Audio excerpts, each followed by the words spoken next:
काफ़ी टाइम से मेरी इच्छा थी कि मैं लोगों के सामने जाऊँ, कुछ बोलूँ। ठीक है, देखो आगे आके बोलना एक बहुत अच्छी बात है। ठीक है, स्टेज पर आके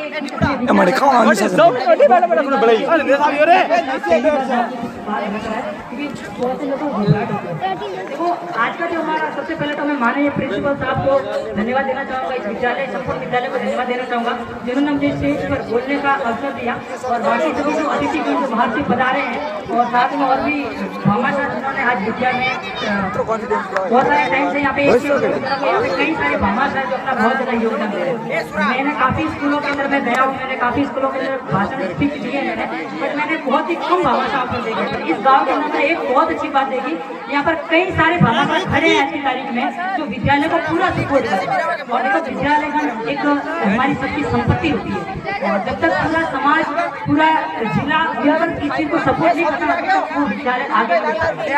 आज के 26 जनवरी के पर्व पर देखो आज 15 अगस्त में 26 जनवरी है, और 26 जनवरी एक ऐसा दिन था बोलते कि लोकतंत्र हमारे देश का जो संविधान था ना, वर्ल्ड के सबसे बेस्ट संविधानों के अंदर नाम आता है भारत का संविधान, क्योंकि भारत के संविधान में बाबा साहब ने एक ही बात लोगों को समझाई थी, और वो सबसे बड़ी बात समझी समानता का अधिकार। और समानता के अधिकार के अंदर मैं आपको एक छोटी चीज बताना चाहूंगा, बोलते कि किस्मत होती क्या है, पूरे वर्ल्ड के 240 देशों के अंदर मान्यता प्राप्त 190 देश है, और इस 190 देश के अंदर भारत जैसी भूमि पर पैदा होना, भारत जैसी भूमि पर पैदा होना, भारत जैसी भूमि पर राजस्थान जैसी पावन जहाँ पर पैदा ना, इसको किस्मत नहीं कहेंगे तो क्या कहेंगे।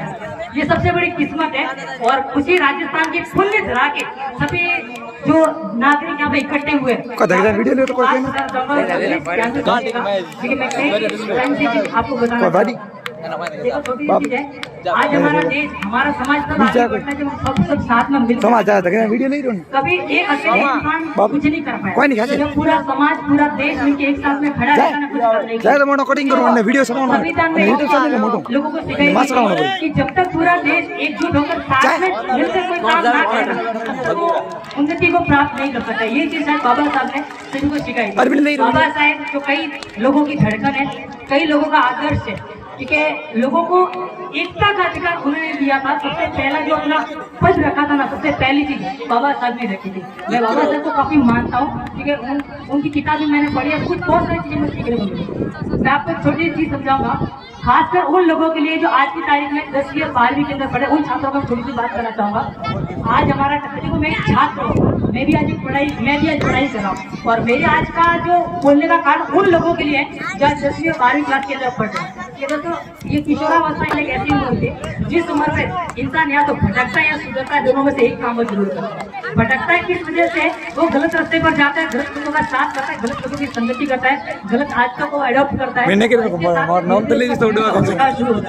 और इसी उम्र के अंदर अगर एक इंसान अगर सही रास्ते को पकड़ लेना तो बोलता 18 से 19 साल के अंदर 18, 19 साल 25 साल की उम्र होते होते एक इंसान एक बच्चा वो नाम रोशन कर सकता है जो शायद एक 50 साल का आदमी ना करता है, अगर वो इस उम्र के अंदर एक सही रास्ता पकड़ ले तो। और उसको एक ही चीज है, सही रास्ता पकड़ना पड़ेगा।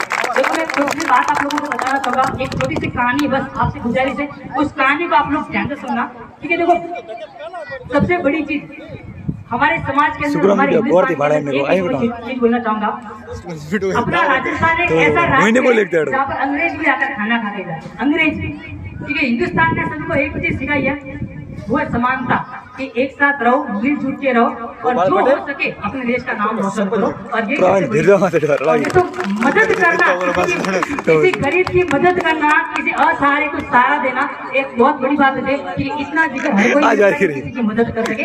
मदद करने के लिए भी जिगरा चाहिए, हर किसी के पास में नहीं होता साथी, समझ रहे ना। एक बार हुआ क्या, एक मजदूर था, इसकी 2 रोटियों में से 1 रोटी गायब हो जाती है। आदमी परेशान था, 2 रोटी लेकर जा रहा हूँ, मेहनत मजदूरी करके कमा रहा हूँ, 2 रोटी लेकर जा रहा हूँ, 1 रोटी गायब हो रही है, रोटी कहाँ जा रही है।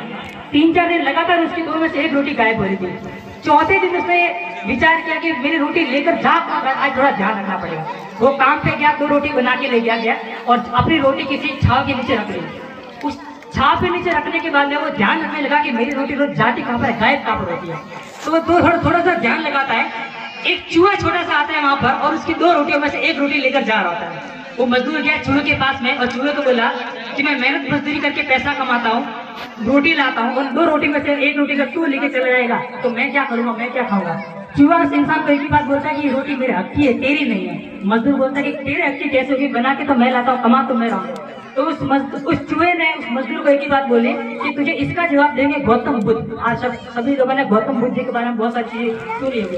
अगर तुझे मेरे इस सवाल का जवाब चाहिए ना, तुझे इसका जवाब देंगे गौतम बुद्ध से मिलने का। उस मजदूर ने डिसीजन ले लिया कि मैं गौतम बुद्ध से मिल के इस सवाल का जवाब लेके आऊंगा। उसने अपना बोरिया बिस्तर बांधना और निकल पड़ा गौतम बुद्ध से मिलने के लिए। गौतम बुद्ध जी का घर काफी दूर था, वो निकल गया गौतम बुद्ध से मिलने के लिए। रास्ते के अंदर बहुत सारी तकलीफ भी आई। जैसे ही वो गौतम बुद्ध से मिलने के लिए जा रहा था, उसके बीच में सबसे पहली रुकावट आई, एक बड़ी सी नदी। क्या आई? बड़ी सी नदी उसके बीच में आ गई। बंदा परेशान की नदी पार कैसे करो। नदी के पास में एक बड़ा सा कछुआ था। कछुए साहब, आप क्या मेरी मदद कर सकते हो? कछुए ने पूछा कि गौतम बुद्ध से मिलने के लिए जा रहा हूँ, मेरे सवाल है, उनका जवाब चाहिए। कछुआ बोलता है उस मजदूर को कि मेरी पीठ पर बैठ जाओ, मेरी पीठ पर बैठ के मैं तुमको नदी पार कर दूंगा। जो मजदूर था कछुए की पीठ पर बैठा और नदी पार कर दी। नदी पार करते ही उस कछुए ने मुझसे एक सवाल किया, क्या तुम, मेरा भी एक सवाल है, गौतम बुद्ध जी से मेरे सवाल का जवाब लेते आना। मजदूर ने पूछा, बताओ तुम्हारा क्या पूछते, मदद की तो मना कर नहीं सकता मजदूर। तो कछुआ बोलता है कि गौतम बुद्ध से पूछते आना कि मुझे कि मैं ड्रैगन कब बनूंगा। ड्रैगन आप सभी समझते होंगे, वो उड़ने वाला पक्षी जो होता है, आग निकलता है, आप लोग टीवी में देखा होगा। तो कछुआ बोलता है कि मैं ड्रैगन को बनूंगा, गौतम बुद्ध से पूछने आया। मजदूर बोला ठीक है, मैं पूछते आऊंगा। मजदूर ने नदी पार की और वहां से चला गया। उसके सामने दूसरी रुकावट आई थी, काफी अंधेरा हो गया था, उसको रुकने के लिए कोई आश्रय चाहिए था, घर चाहिए था। तो वो जिस गांव के अंदर गया, उस गांव के अंदर उसको बड़ी सी कोठी दिखी। कोठी के पास गया, जाकर दरवाजा खटकाया। अंदर से एक महिला निकली। महिला को बोला कि मैं बाहर का आदमी हूँ, वो काफी रात हो गई है, मुझे आज रुकने के लिए अगर आपके घर में आश्रय मिल जाता तो मेरी थोड़ी सुविधा हो जाती। महिला का दिल काफी बड़ा था, उसने मना नहीं किया, बोला ठीक है, आप एक रात के लिए मेरे यहाँ पे रुक सकते हो। महिला काफी बड़ी दिल वाली थी, मतलब मदद करने में उसकी अच्छी थी। एक रात वहाँ पे मजदूर ठहरा, सुबह निकलने को था। तो महिला ने पूछा कि तुम जहाँ जा रहे हो? बोला कि मैं गौतम बुद्ध से मिलने जा रहा हूँ, मेरी थोड़ी तकलीफ है, शायद इसका समाधान गौतम बुद्ध जी मुझे दे सके। तो महिला उस मजदूर से एक बात बोलती है कि अगर तुम गौतम बुद्ध से मिलने जा रहे हो तो मेरी भी एक सवाल का जवाब लेते आना, मुझे भी थोड़ी तकलीफ है। मदद कीजिए। तो मजदूर मना कर नहीं सकता था। तो मजदूर ने पूछा कि बताओ क्या सवाल है। तो वो लेडीज जो महिला थी उस मजदूर से एक ही बात बोलती है कि मेरे 18 साल की बच्ची है, बचपन से लगाकर आज तक मेरी बच्ची मुझ से बोली बिल्कुल नहीं है। तो गौतम बुद्ध से पूछते आना कि मेरी बच्ची बोलना कब शुरू करेगी। गौतम बुद्ध बोले कि ठीक है, मैं तुम्हारे सवाल का जवाब लेते आऊंगा। मजदूर वहां से निकल पड़ेगा। तीसरे मजदूर के सामने दुविधा जो थी वो एक बड़ा सा बर्फीला पहाड़, कि वो बर्फीला पहाड़ उसके लिए पार करना बहुत बड़ी बात थी, वो कर नहीं पाया। थोड़ी सी चढ़ाई की, काफी तकलीफें हुई। तो उस पहाड़ी के ऊपर उस मजदूर का एक जादूगर दिखा जो कि तपस्या कर रहा था। मजदूर जैसे ही साधु के पास में जाता है, साधु की आंखें खुल जाती है और साधु बोलता है कि क्या हुआ, तुम लोग कौन और कहाँ जा रहे हो। तो सारी तकलीफ बताता है मजदूर कि मैं गौतम बुद्ध से मिलने जा रहा हूँ, मेरे कुछ सवालों का जवाब मुझे चाहिए। तो मजदूर जादूगर से बोलता है अगर तुम मेरी थोड़ी सी मदद कर पाओ ये पहाड़ी पार करने के लिए तो मेरी थोड़ी सुविधा हो जाएगी।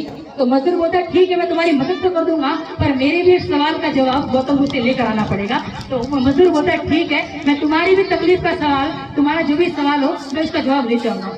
मजदूर अपनी छड़ी घुमाते ही सबसे पहला मजदूर जो जादूगर था, मजदूर को सवाल बोलता है कि गौतम बुद्ध से पूछते आना कि मुझे स्वर्ग कब मिलेगा। मैं काफी टाइम से यहाँ पे तपस्या कर रहा हूँ, 5-6 साल हो गए, पर मुझे तो स्वर्ग नहीं मिल रहा है। तो गौतम बुद्ध से पूछते आना कि मुझे स्वर्ग कब मिलेगा। मजदूर बोला ठीक है। जादूगर अपनी छड़ी घुमाते ही वो वहाँ पे जो मजदूर था वो पहाड़ी क्रॉस कर गया। इन 3 तकलीफों के बाद में जो मजदूर था वो पहुंचता है गौतम बुद्ध की कुटिया के अंदर। गौतम बुद्ध के दर्शन करने के लिए काफी लोगों की भीड़ रहती थी, तो उनको समय नहीं मिला।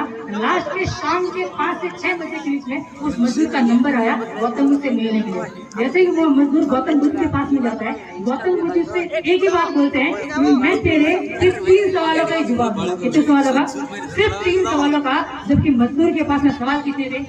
4 थे। एक खुद का सवाल और 3 उन लोगों का जिन्होंने मदद की थी। तो मजदूर ने एक छोटी सी बात सोची कि मेरी इतनी तकलीफ नहीं है, मेरे सिर्फ एक रोटी का सवाल है, शायद मेरे से ज्यादा उन लोगों की तकलीफ बड़ी है जिन्होंने मुझे समस्या बताई। यहाँ पर कई लोग अगर ये कंडीशन हमारे साथ में आए ना, तो कई लोग अपना स्वार्थ देखते हैं कि मुझे दूसरों से क्या लेना देना, मैं अपना देखो, अपना सवाल पूछने आओ तो मैं मेरा सवाल करो। और उस बंदे ने अपने सवाल को दबा दिया, अपने सवाल को दबा कर 3 लोगों के सवाल का जवाब दिया जिन्होंने उस बंदे की मदद की।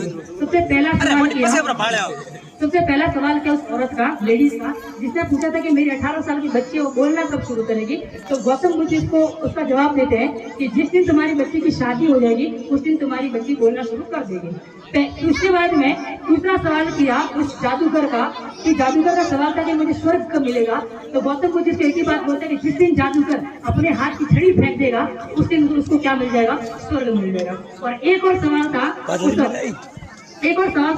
का। कछुए ने पूछा था कि मैं ड्रैगन कब बनूंगा? तो गौतम बुद्ध जी बोलते हैं कि जिस दिन वो अपने ऊपर का कवच उतार देगा उस दिन वो ड्रैगन बन जाएगा।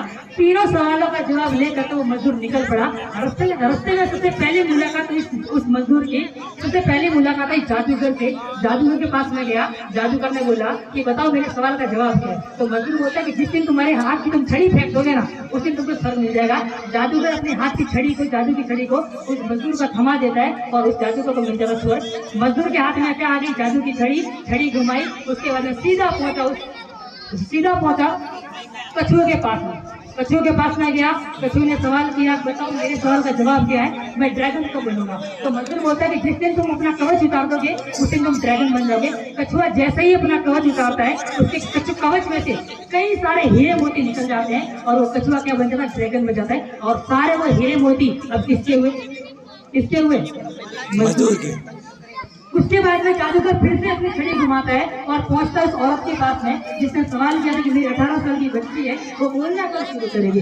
जैसे ही वो उस औरत के पास में जाते हैं औरत अपने सवाल का जवाब मांगती है कि मेरी बच्ची कब बोलना शुरू करेगी। तो जादूगर एक बात बोलता है कि जिस दिन तुम्हारी बच्ची की शादी हो जाएगी उस दिन तुम्हारी बच्ची बोलना शुरू कर देगी। तो वो जो पैसे वाली औरत थी वो एक ही बात बोलती है कि मुझे दूल्हा ढूंढने की जरूरत नहीं है, दूल्हा मेरे सामने खड़ा है। अब दोस्तों इससे सीखने लायक आपको बात बता देता हूँ, समझिएगा इस चीज को। ठीक समस्या थी एक सिर्फ रोटी के लिए। इस समस्या को लेकर वो गया था गौतम बुद्ध के पास में और भगवान ने उसको वो दे दिया जिसकी उसको उम्मीद नहीं होती। उसको लखपति खरबपति बना दिया। क्योंकि उसका कारण एक ही है, उसने खुद से ज्यादा किसका देखा? दूसरों का देखा। ठीक है दोस्तों, मैं एक ही बात बोलता हूँ, जिस दिन इंसान किसी की मदद करना सीखता है ना आपको इनडायरेक्टली आपको दिखेगा कुछ नहीं पर भगवान आपके लिए वो चीज इकट्ठी करके रखता है जिसके सपने आपको सबसे बड़ी चीज हमको हर किसी की मदद करना बहुत जरूरी है। एक कमजोर की मदद करना, जिन लोगों को शिक्षा सही मतलब पता नहीं है उनको पहुंचाना हमारा सबसे बड़ा काम। तो किताबी शिक्षा किताबी शिक्षा